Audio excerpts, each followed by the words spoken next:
I'm Sasha Dermatis, and here are the top stories for the week of May 3rd, 2017. British inventor Richard Browning lifted off from the shore of Vancouver Harbour on Thursday in a personal flight suit that inspired references to Iron Man. Using thrusters attached to his arms and back, Browning flew in a circle and hovered a short distance from the ground, captivating attendees at a prestigious TED conference. The personal flight suit is capable of propelling wearers much higher and faster, according to its creators. The extreme athlete and engineer said the hypothesis was that the human mind and body, if properly augmented, could achieve some pretty cool stuff. Browning told of experimenting with various numbers and arrays of essentially miniature jet engines on his limbs. Along the way, he said, there were more than a few crashes to the ground. Browning said the whole journey was about trying and failing and learning from that. The first reasonably stable 6-second flight with the gear inspired his team to press on. His startup, Gravity, formally debuted about a month ago. Browning said he is already getting interest from investors and some in the British military who told him that they had given up on the flight feature of an Iron Man suit until seeing his human propulsion gear. I will say he's been testing this in Canada, where there's free healthcare. Yeah, that's smart. Yeah, you know. Sneaky. If you're going to fly and fall, you might as well be here. You slapper. That is so crazy cool. Okay. Mark Zuckerberg announced today that his company, Facebook, will hire 3,000 additional employees over the next year in an effort to respond to reports of inappropriate materials on the social media network and speed up the removal of videos showing murder, suicide, and other violent acts. The hiring spree is an acknowledgement by Facebook that, at least for now, it needs more than automated software to improve the monitoring of posts. Facebook Live, a service that allows any user to broadcast live, has been marred since its launch last year by instances of people streaming violence. Zuckerberg, the company's co-founder, said in a Facebook post the workers will be in addition to the 4,500 people who already review posts that may violate its terms of service. Zuckerberg said, "We're working to make these videos easier to report so that we can take the right action sooner, whether that's responding quickly when someone needs help or taking a post down." The 3,000 workers will be new positions and will monitor all Facebook content, not just live videos. We've yet to learn where the jobs will be located. That's going to be a tough work because you want live to be live, right? Like you want live to be live if you're going to call it live, but now you have to... I don't think that that's the intent behind live broadcast. That's the sad thing. The sad thing about this whole world that we live in is like this kind of crap shouldn't happen. Sorry. It's sad. No. Yeah. Okay. Microsoft launched its latest version of Windows 10 yesterday, Windows 10S. It's designed for education and to take on Chromebooks and Chrome OS. The biggest change to Windows 10S is that it's locked to only work with Windows Store apps. That means you'll need to find the apps in the stores, download and install them, and many desktop apps like Photoshop and Chrome simply aren't in the store yet. Microsoft claims that security and performance will both be improved with Windows 10S. Since apps won't be able to run unless they're packaged and available in the Windows Store, that should help prevent malware and unnecessary apps from running at boot up. While you will be able to install a different browser on Windows 10S, users won't be able to alter their default browser. That means if you click on a link from within an app, you'll be forced into Microsoft's Edge browser. I've never even heard of that. Microsoft is also locking down Microsoft Edge to only work with its Bing search engine.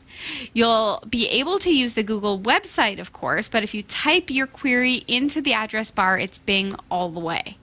This new OS will likely lead to some confusion for users who pick up a cheap laptop and want to start running desktop apps and can't find them in the store.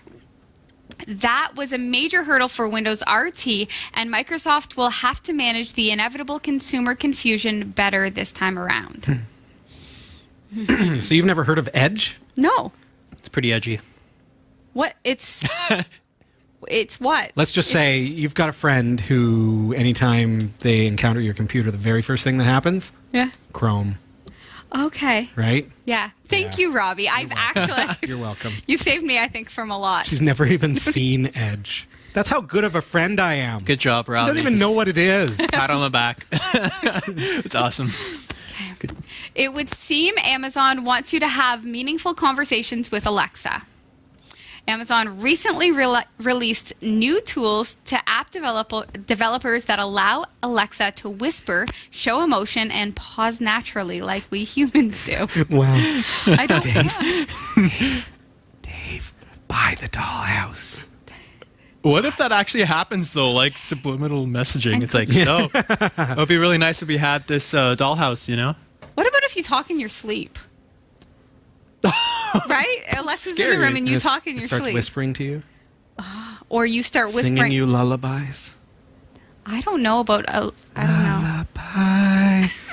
Go to Just something out of a horror movie now. It's getting really Alexa creepy, wants this you Alexa. to have deep, meaningful conversations, but you know what? This could help. This is like that girlfriend in a box situation.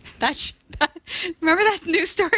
Get That's back in actually your a thing box. from Japan. I know. It's a real thing. There's a It's real thing. interesting. And I have friends who like are really into anime and they're like, yeah, I'm all for this. I'm like, I don't know. I feel kind of weird about that. But now your girlfriend in a box wants to have deep, meaningful conversations with you. So you don't need a real girlfriend. Alexa just became very needy.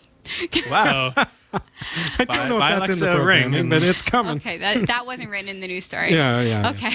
She's digressing. she's embellishing the news. That's right. I'm judging Alexa, but you know what? Do what you think is right. And that's just the start, says Rohit Prasad, Amazon's head scientist for Alexa, who is playing a key role in the retailer's efforts in artificial intelligence for Alexa, using computers to converse with us. Prasad says, I truly believe that for AI to be useful in our lives, it has to be something you can connect with. Conversation is the next step to be more human-like. Alexa competes with other personal digital assistants like Apple's Siri, Microsoft's Cortana, and the Google Assistant, and has emerged as one of the leaders in voice computing. The Echo product is one of Amazon's most popular, and many head-to-head reviews cite Alexa as the most effective. I don't know a lot about Alexa. I like the idea. I just don't like I just don't want it to be too human. It's just weird because I'm Okay, pro that makes robot, sense. but Yeah. I want there to be a clear line between human and robot. Would you like me to make that lasagna just like your grandma? But I just want it Bum, to sound bum, bum. far more robotic. Yeah. Or like, what if you're having an argument with your spouse and then Alexa's like, I don't like the way that she's talking to you. Just let her go. It gets too deep. Too fast. Let her leave.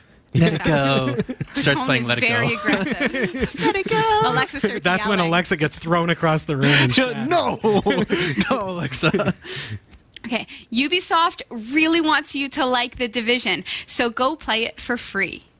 Whether you're on a PlayStation 4, Xbox One, or Windows PC, you'll be able to download and install an unlimited copy of the game from tomorrow until Sunday. That's May 4th to 7th, 2017 for those of you catching this in 2028. Any progress you make during the free weekend will, of course, carry over should you decide to buy the game. The Division is Ubisoft's answer to the increasingly popular brand of live games like Destiny, which draw inspiration from the social emphasis and event-driven gameplay of MMORPGs. In this one, players are deposited into a post-apocalyptic version of Midtown Manhattan. Widespread illness led many to flee the city before it was quarantined, and those who are left have kinda lost it. You step into a role of a government operative in the Division, a network of trained sleeper agents that don't activate until things get really bad. Along with the free weekend, Ubisoft will also be running a sale on the Division. You'll be able to pick up the standard version of the game on PS4 and Xbox One for $19.99 until May 15th. The PC version is also on sale for $5 more until May 7th. I feel like I'll probably get Dave to play this. Thanks for watching the Category5.tv newsroom. Don't forget to like and subscribe for all your tech news with a slight Linux bias. And for more free content, be sure to check out our website. From the Category5.tv newsroom, I'm Sasha Dermatis.